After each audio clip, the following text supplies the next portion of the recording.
I was elbow deep in diesel fuel when Karren Pemberton first showed up at my property, clipboard in hand like it was some kind of divine weapon. My name is Peter Sawyer, and I've been running a small landscaping business in Prescott, Arizona for the past 8 years. When I bought my house in the Ponderosa Heights subdivision 3 years ago, I made sure to purchase one with enough land to store my equipment properly. The previous owner had kept horses, so the property already had several outbuildings that I converted into storage for my mowers, trucks, and yes, the above-ground fuel tanks that would soon become the center of my personal hell. The tanks themselves were industrial-grade, double-walled beauties that I'd installed with every permit and inspection the county required. 2 500-gallon tanks, one for diesel and one for regular gasoline, sitting on a concrete pad behind my shop building, surrounded by proper containment barriers and equipped with all the safety features you could imagine. They cost me nearly $15,000 to install properly, but they were worth every penny. No more daily trips to gas stations with my trucks and equipment. No more waiting in line behind soccer moms in subs when I had a full day of work ahead. Karren didn't see it that way. She stood there in her pressed khaki capris and her Ponderosa Heights HOA polo shirt, her highlighted hair pulled back so tight it probably gave her a permanent headache, and informed me that I was in violation of Section 7.3.2 of our HOA covenants regarding unsightly industrial equipment. "Mr. Sawyer," she said, her voice dripping with the kind of false sweetness that made my teeth hurt, "I'm sure you understand that we maintain certain standards in Ponderosa Heights. These tanks of yours are visible from the Henderson property, and they've filed a complaint." I wiped my hands on a rag and looked at her. The Hendersons. Their backyard is 200 feet from my shop. They'd need binoculars to see these tanks. Nevertheless, the complaint has been filed and the HOA board has reviewed your situation. You have 30 days to remove the tanks or face daily fines of $200. I felt my blood pressure spike. "Remove them. Karren, I just installed these 6 months ago. I have all the proper permits from Yavapai County. The fire marshal inspected them personally." She smiled that tight little smile that probably worked on her kids but just made me want to scream. "County permits don't supersede HOA regulations, Mr. Sawyer. You should have sought HOA approval before installation. Now you have your notice. Have a blessed day." She turned and walked back to her white Lexus SUV, leaving me standing there with a notice of violation in my hand and rage building in my chest. That night, I pulled out every piece of paperwork from when I bought the house. I went through the HOA covenants line by line, searching for any mention of fuel storage or industrial equipment. Section 7.3.2 was about sheds and outbuildings requiring architectural approval before construction. My tanks weren't a building. They sat on an open pad. I'd even had them painted a neutral tan color to blend with the desert landscape. I called my buddy Derek Martinez, who'd been on the HOA board 2 years ago before he got smart and resigned. He laughed when I told him what happened. "Let me guess," Derek said. "Karren Pemberton delivered the notice herself. How'd you know?" "Because she's been on a power trip ever since they elected her HOA president last year. She's fined half the neighborhood for something. Mrs. Chen got hit for having the wrong shade of beige on her mailbox. The Robinsons got fined because their kid's basketball hoop was 6 inches over the property line. This is insane. These tanks are completely legal and safe." Doesn't matter to Karren. She sees the HOA as her personal kingdom. My advice: get a lawyer. You're going to need one. I didn't want to spend money on a lawyer for something this stupid, so I decided to fight it myself first. I spent the next week preparing a response.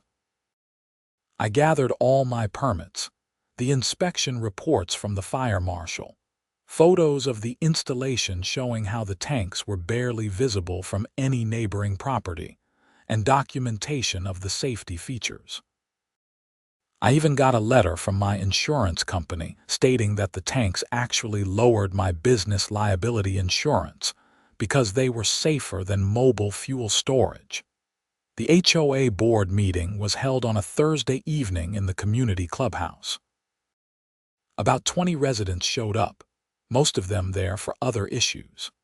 Karren sat at the center of a long table with 4 other board members, 2 men who looked like they'd rather be anywhere else, and 2 women who seemed to hang on Karren's every word.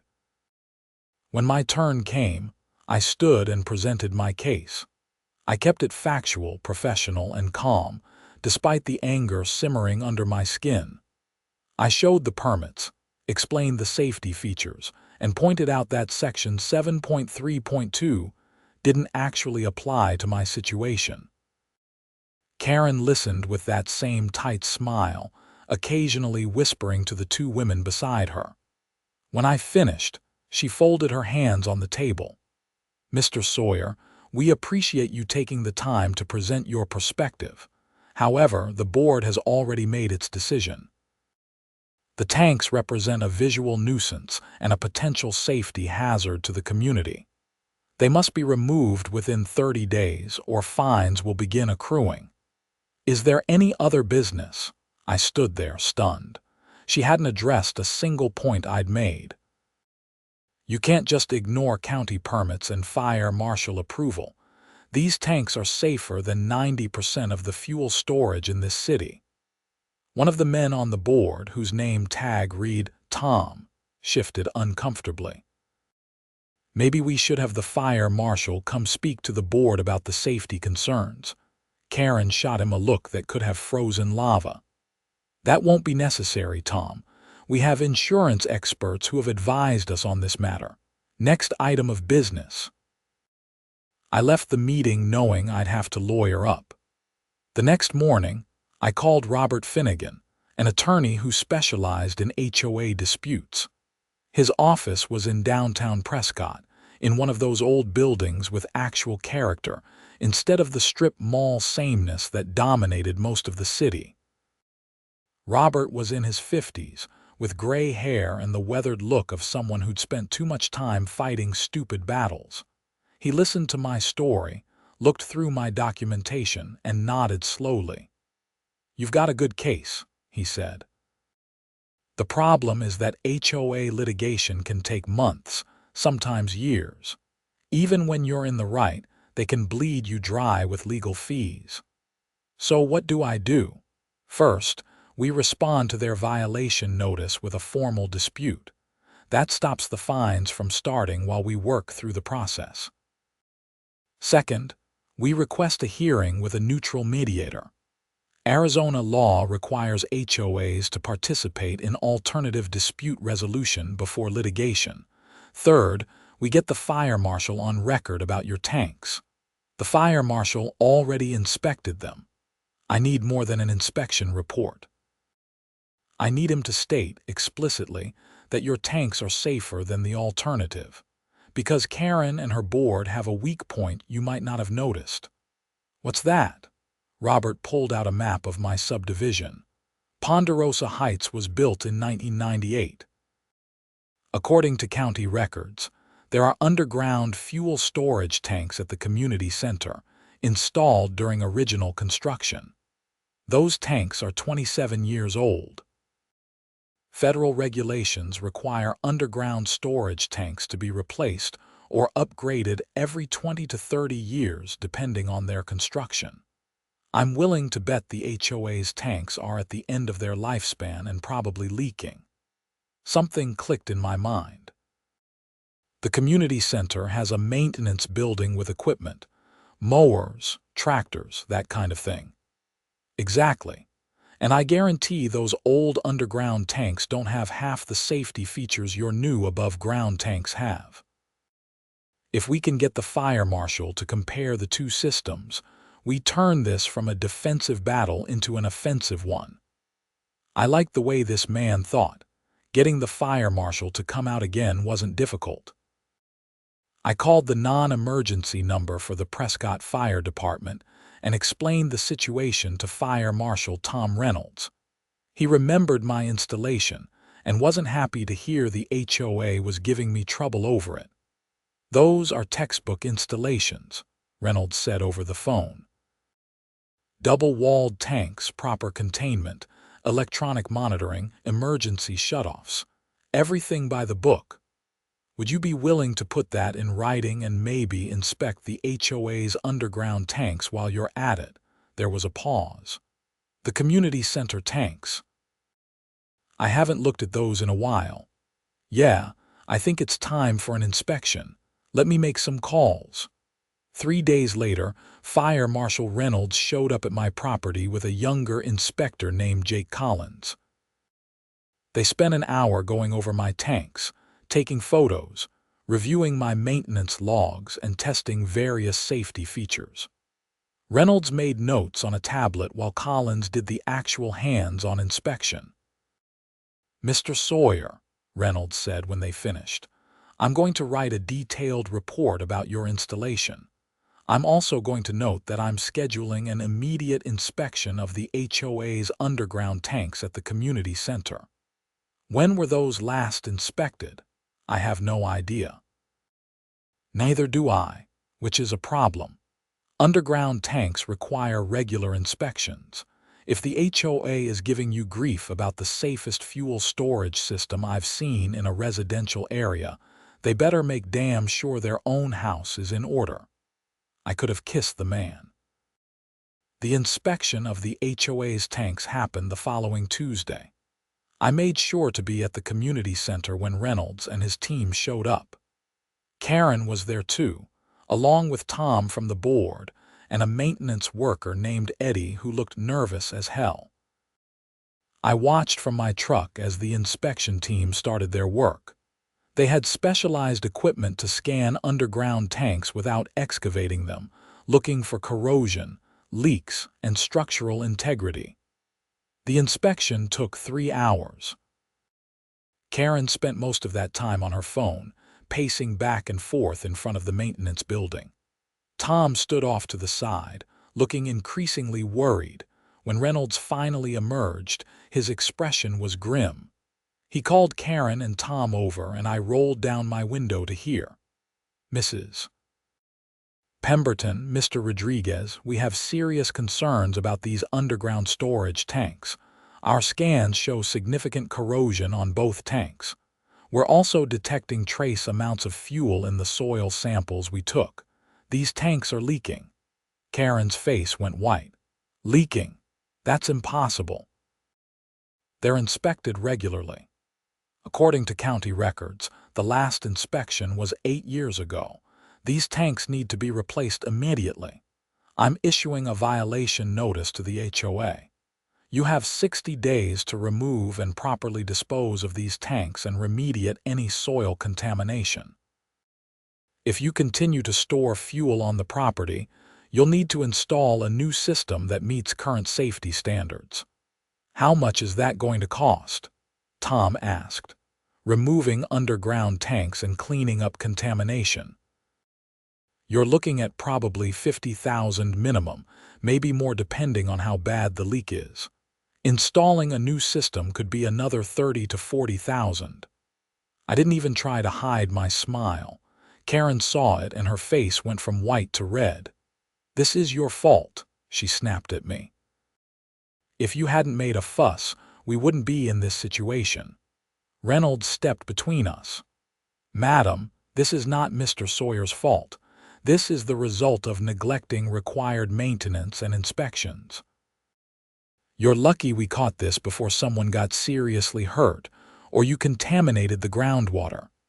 Karren stormed off to her Lexus and peeled out of the parking lot. Tom stood there looking shell-shocked. "Mr. Sawyer," Reynolds said, turning to me, "I'll have my official report on your tanks ready tomorrow. I'm also going to send a copy to the HOA board with a note explaining that your above-ground system is not only compliant but significantly safer than their underground tanks ever were.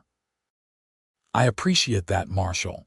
One more thing, off the record. I deal with HOAs all the time. They think they can make up safety rules without understanding actual fire code. Your tanks are safer than most commercial installations. Don't let them bully you. Armed with Reynolds' report, Robert Finnegan filed a comprehensive response to the HOA's violation notice. The report was devastating to their case. Reynolds had written in clear, unambiguous language that my tanks were an exemplary installation representing current best practices in residential fuel storage, and that the above-ground design with modern safety features provides superior leak detection, containment, and emergency response capabilities compared to aging underground systems. He'd also included a detailed comparison between my tanks and the HOA's failed system, noting that the HOA's insistence that Mr. Sawyer's compliant, modern fuel storage system poses a safety risk, while simultaneously operating leaking underground tanks that have contaminated their own property, demonstrates a fundamental misunderstanding of fuel storage safety principles. It was beautiful. Robert sent the response to the HOA board via certified mail and also posted it on the community message board where all official HOA communications were shared. Within 24 hours, my phone started ringing. The first call was from Mrs. Chen, who I'd spoken to maybe twice since moving in. "Mr. Sawyer, I just read the fire marshal's report. Is it true the HOA has contaminated tanks leaking under the community center?" "According to the fire marshal, yes. And they tried to make you remove your safe tanks. That's outrageous. I'm coming to the next board meeting and I'm bringing everyone I know." The calls kept coming. The Robinsons, the Hendersons who'd supposedly complained about my tanks in the first place, several families I'd never even met. It turned out the Hendersons had never actually complained. Karren had filed the complaint herself and put their name on it. When they found out, they were furious. Mark Henderson called me personally to apologize. "We had no idea Karren was using our name. We've never had a problem with your tanks. Hell, we can barely see your property from our yard." The emergency board meeting was scheduled for the following Saturday. The clubhouse was packed with at least 70 residents, maybe more. People were standing along the walls and spilling out into the hallway. Karren sat at the board table looking like she'd rather be anywhere else. Tom and the other board members looked equally uncomfortable. A resident named Patricia stood up before Karren could even call the meeting to order. "I want to know why the HOA is wasting resources harassing Mr. Sawyer about legal, safe fuel tanks while our community center is sitting on top of leaking tanks that are poisoning the ground. How long have you known about this?" Karren tried to maintain her composure. "We weren't aware of any issues with the underground tanks until recently." "When was the last time they were inspected?" Someone else shouted. Tom, to his credit, didn't try to cover for Karren. "According to county records, 8 years ago." I wasn't on the board then, but clearly, we dropped the ball on maintenance. The room erupted in angry voices. People wanted to know how much the cleanup would cost, whether their HOA dues would increase, whether the contamination posed health risks. Karren tried to regain control of the meeting, but she'd lost the room. Finally, an older gentleman named Frank stood up. Frank was a retired attorney who'd lived in Ponderosa Heights since it was built. His voice cut through the chaos. "I've reviewed the covenants," Frank said. The board exceeded its authority in issuing a violation notice to Mr. Sawyer. Section 7.3.2 doesn't apply to his fuel tanks, and even if it did, The board is required to provide written notice of the specific covenant violation with an opportunity to cure before imposing fines. More importantly, the board has a fiduciary duty to maintain community property, which includes ensuring that our fuel storage tanks are safe and compliant. They failed that duty spectacularly. He turned to Karren. Mrs. Pemberton, I'm calling for a vote of no confidence in your leadership. I'm also recommending the board retain an environmental attorney to assess our liability for soil contamination. The vote happened right there.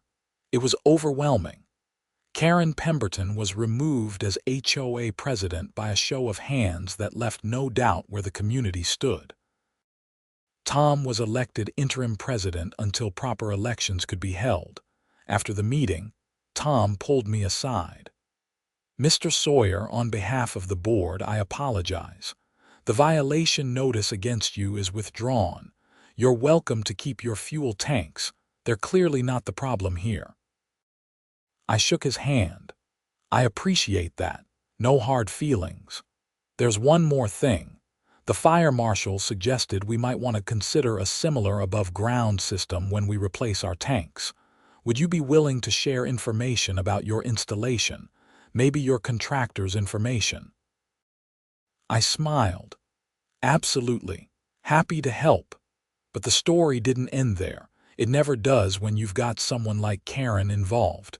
2 weeks later, I was loading equipment onto my trailer when a black sedan pulled up to my house. 2 people got out, a man in a suit and a woman carrying a briefcase.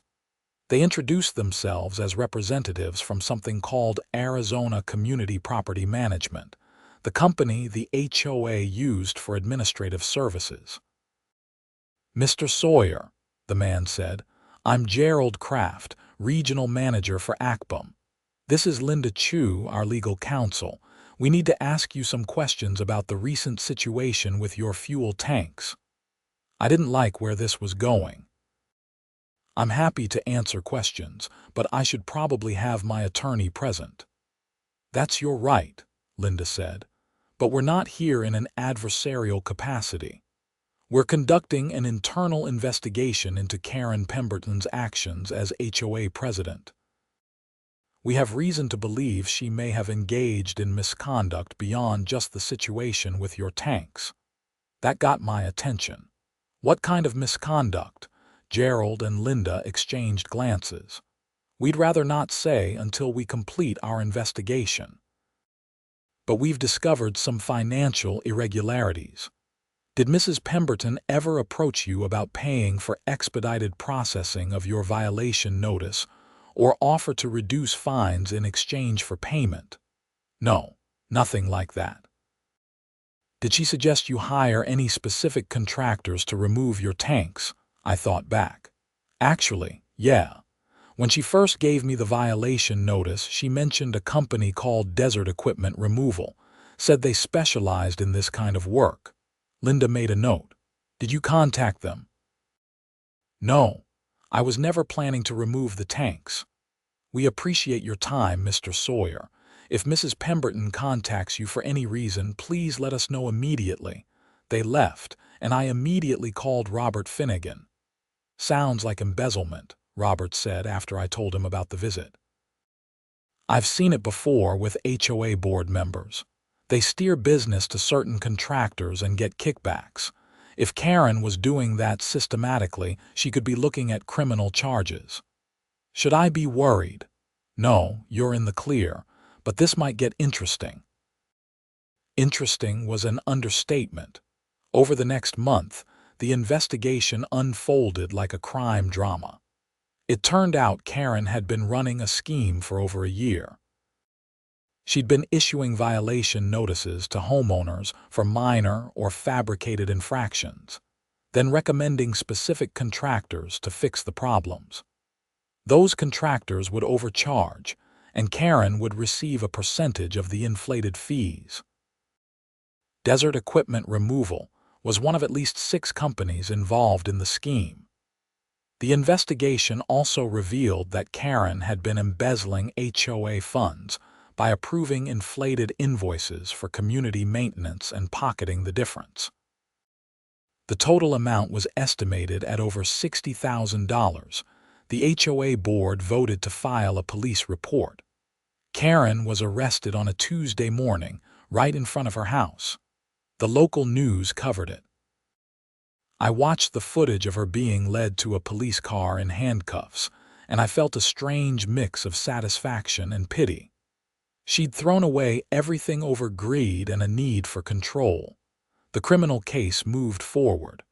Karren was charged with multiple counts of embezzlement, fraud, and theft. Her attorney tried to negotiate a plea deal, but the prosecutor wasn't having it. The case was too clean, the evidence too overwhelming. Karren's own emails and text messages showed the full extent of her scheme. I was called to testify at a preliminary hearing. The prosecutor asked me to describe Karren's interaction with me, the violation notice, and her recommendation of desert equipment removal. I told the truth, simply and directly. Karren sat at the defense table looking smaller than I remembered, her face puffy and red. The case went to trial 6 months later. I attended the sentencing hearing. Karren was convicted on all counts and sentenced to 4 years in prison and ordered to pay restitution to the HOA and individual homeowners she'd defrauded.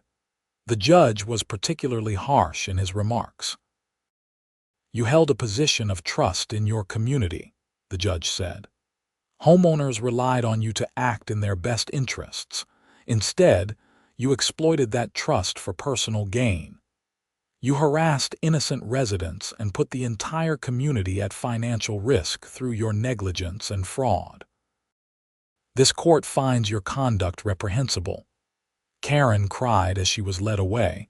I didn't feel good about it, but I didn't feel bad either. She'd made her choices. The HOA spent the next year cleaning up Karren's mess. The underground tanks were removed, the soil was remediated, and a new above-ground fuel storage system was installed at the community center. Tom served as president during the transition and did a solid job. He was elected to a full term the following year. The HOA also implemented new oversight procedures to prevent future embezzlement. All financial transactions now required 2 board members to approve, and regular audits were conducted by an independent accounting firm. The Community Management Company, ACPM, implemented new training requirements for HOA board members focusing on fiduciary duty and legal compliance.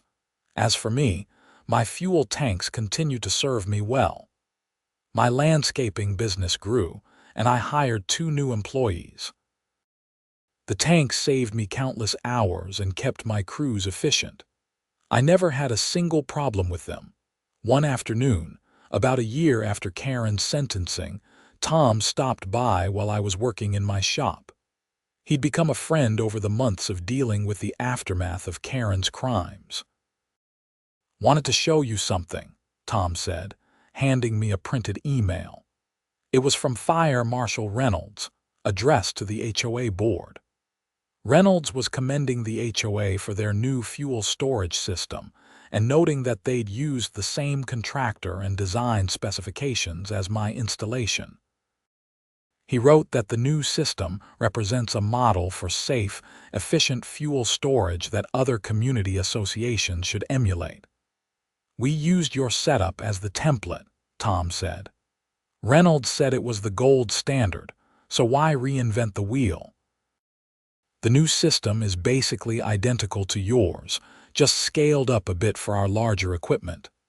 I'm glad it worked out." "Me too. And Peter, I want to apologize again for how this whole thing started. Karren put the entire board in an impossible position." "We should have pushed back harder," questioned her more. I don't know. We trusted her and we got lazy." "Water under the bridge, Tom. You stepped up when it mattered. That counts for something." Tom left and I went back to work.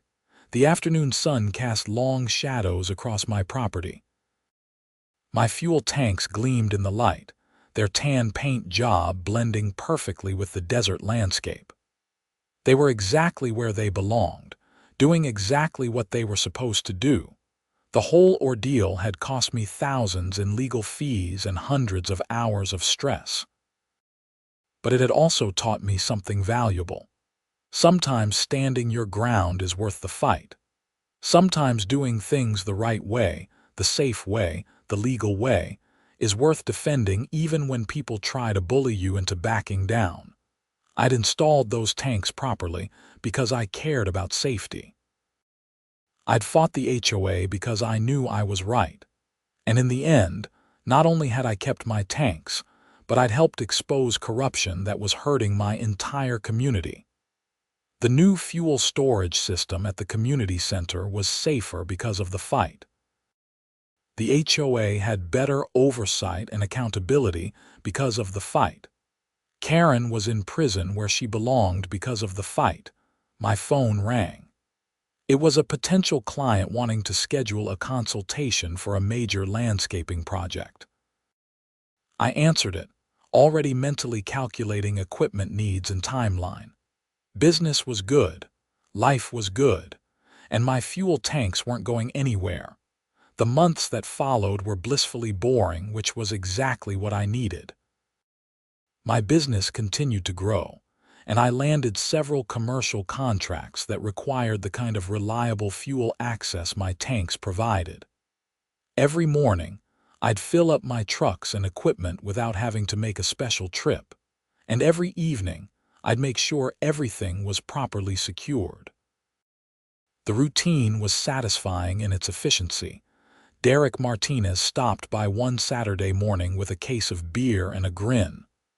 "Heard you're the guy who brought down the evil HOA president.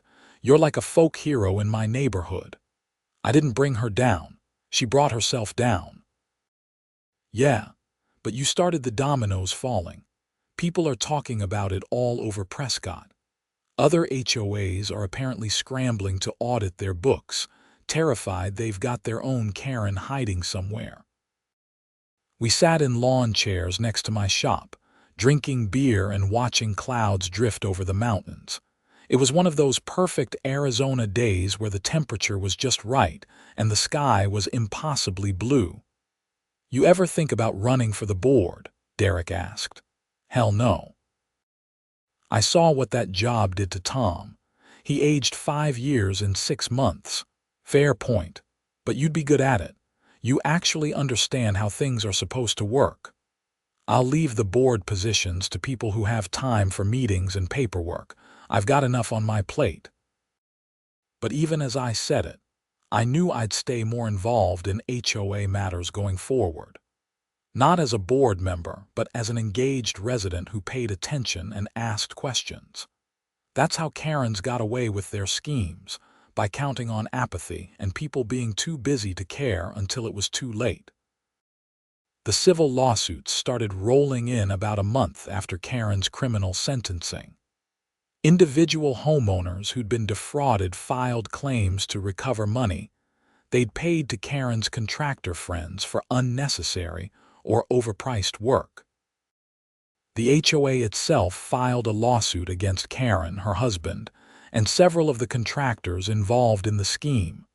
I was deposed as part of the civil proceedings. Karren's attorney tried to paint me as someone who'd had a personal vendetta against her, but it didn't stick. The facts were too clear. She'd issued a baseless violation notice, recommended a specific contractor who would have overcharged me, and done it all while embezzling from the community. My fuel tanks were just one small piece of a much larger criminal enterprise. The civil cases dragged on for over a year, but eventually, settlements were reached. Karren's house was sold to pay restitution. Her husband divorced her while she was in prison. The contractors involved lost their licenses and paid significant fines. The HOA recovered about 70% of the stolen funds, which was better than anyone expected. Through it all, my tanks sat on their concrete pad, doing their job without complaint. The electronic monitoring system, I'd installed sent me weekly reports confirming everything was functioning perfectly. No leaks, no problems, no drama. Just safe, efficient fuel storage exactly as it should be. Fire Marshal Reynolds stopped by one afternoon for a routine follow-up inspection. He'd been out to check the HOA's new system at the community center and wanted to compare notes. "Your installation still looks perfect," Reynolds said after his inspection.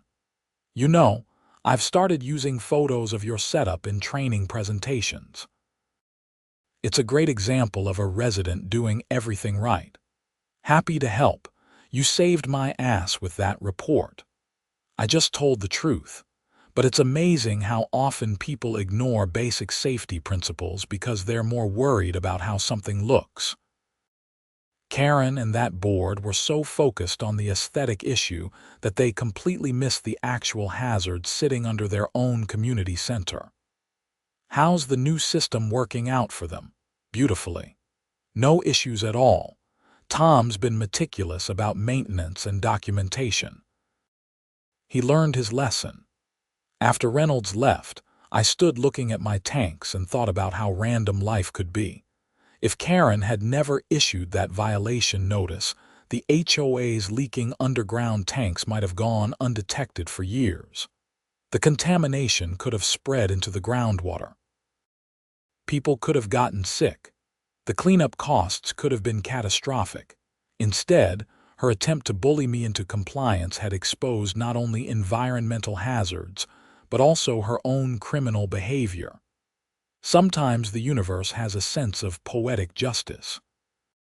The second anniversary of my original installation came and went. My tanks continued to perform flawlessly. I'd calculated that they'd saved me approximately 800 hours of drive time to gas stations over those 2 years. That translated to billable hours I could spend on actual landscaping work, which translated to real money. The tanks had already paid for themselves, and then some. More importantly, they gave me peace of mind. I knew exactly how much fuel I had at any time. I knew it was stored safely. I knew that if there was ever a problem, the monitoring system would alert me immediately. I'd done it right, and doing it right had been worth every penny and every bit of aggravation. Tom called me one evening with an unexpected question. "Peter, we're updating the HOA covenants.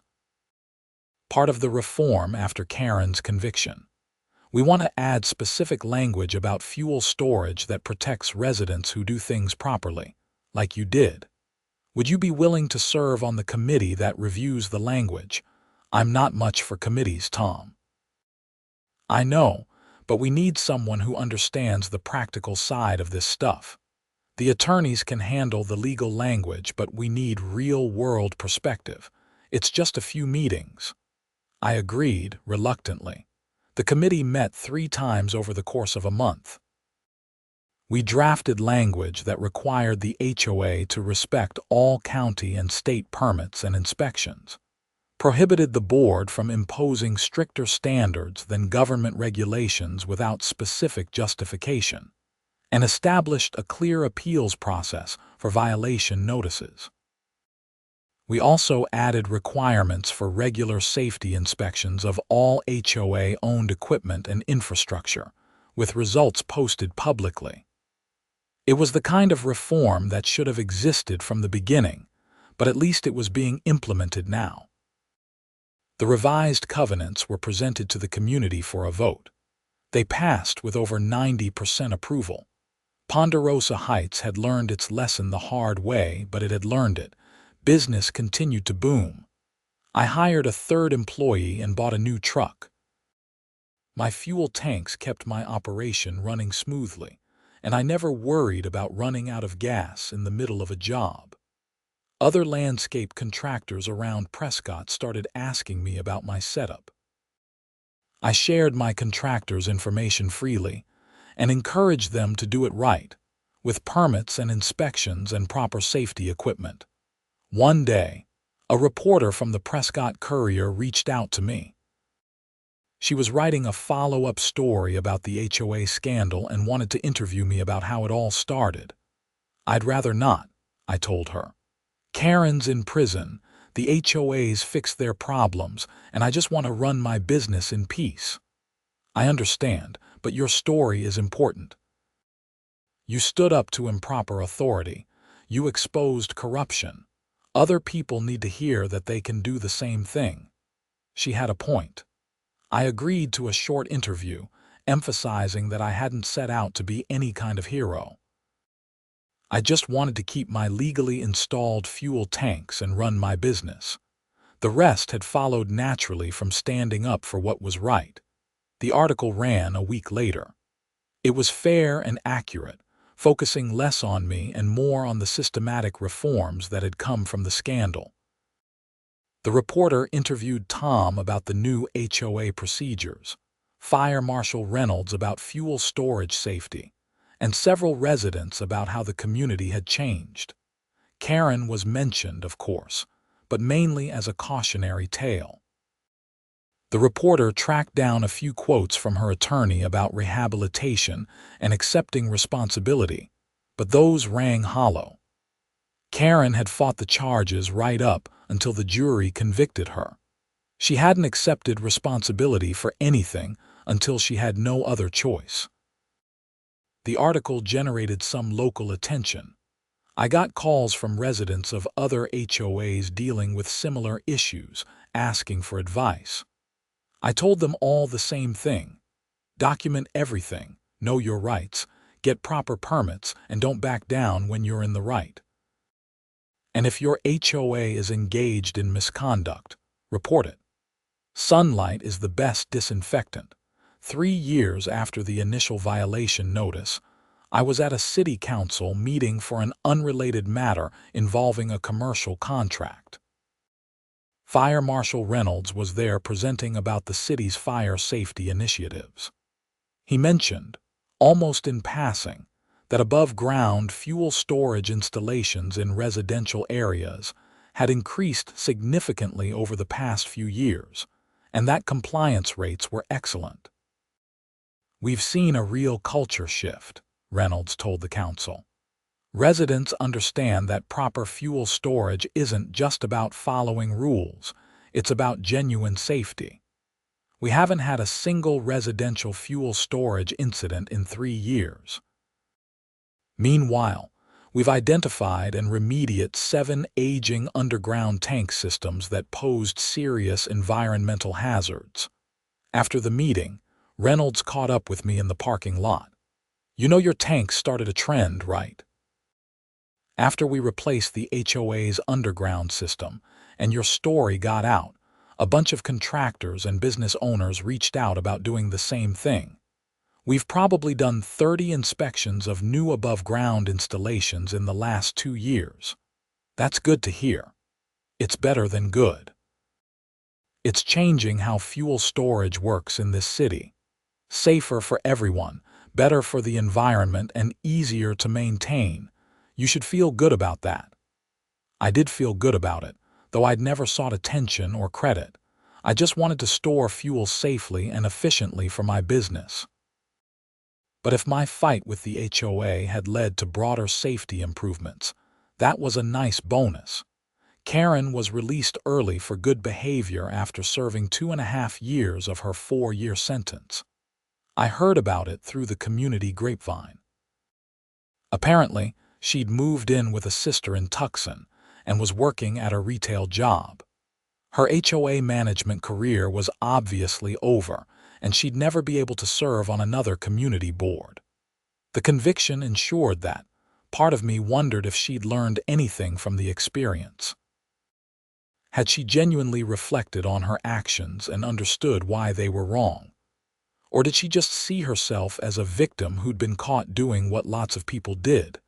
I'd never know, and honestly, it didn't matter. She was out of my life and out of my community.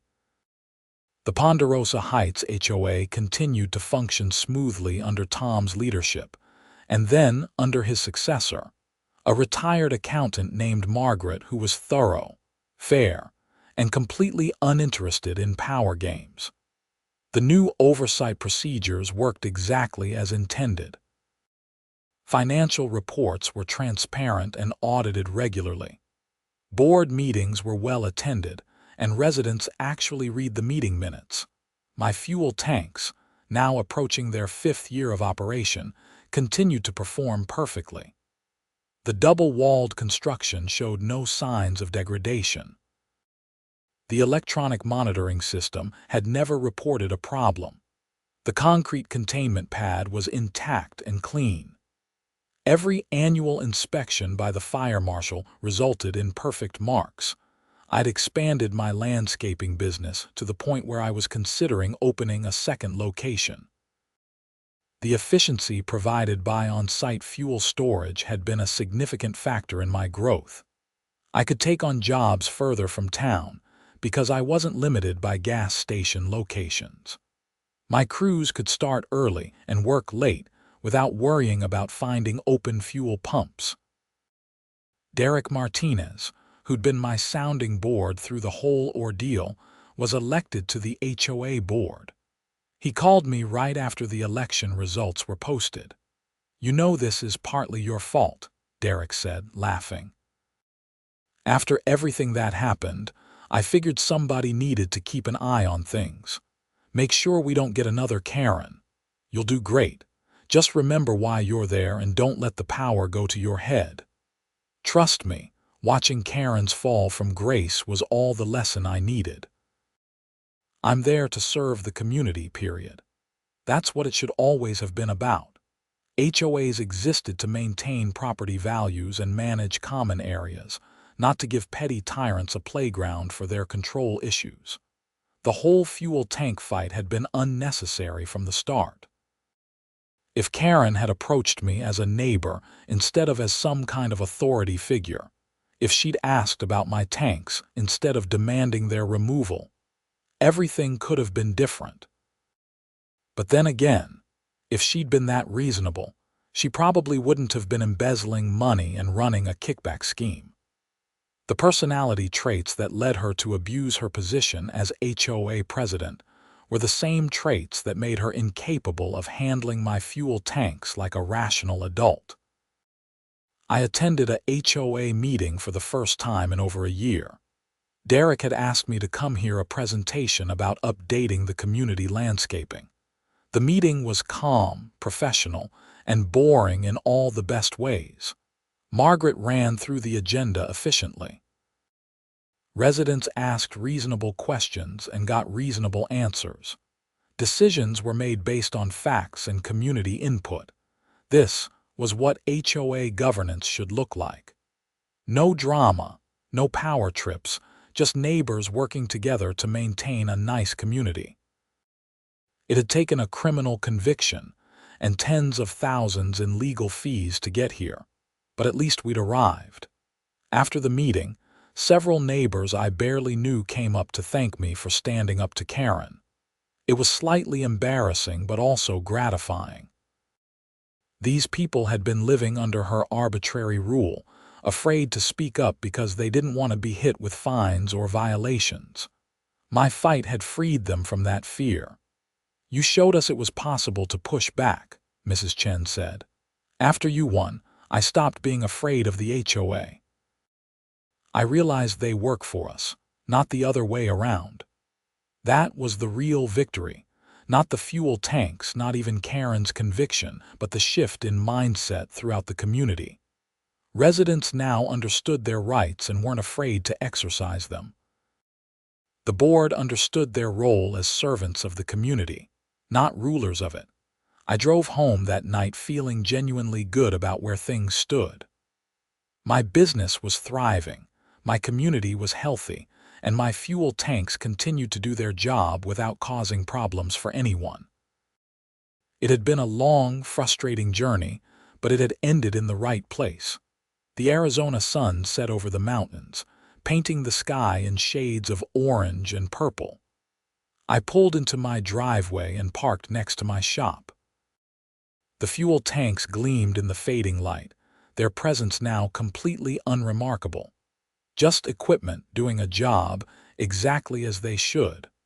I walked past them into my shop, already thinking about tomorrow's jobs and which crews needed which equipment. The tanks had enough fuel for the rest of the week, the monitoring system showed all green lights, and the maintenance logs were up to date. Everything was exactly as it should be, and that was more than enough.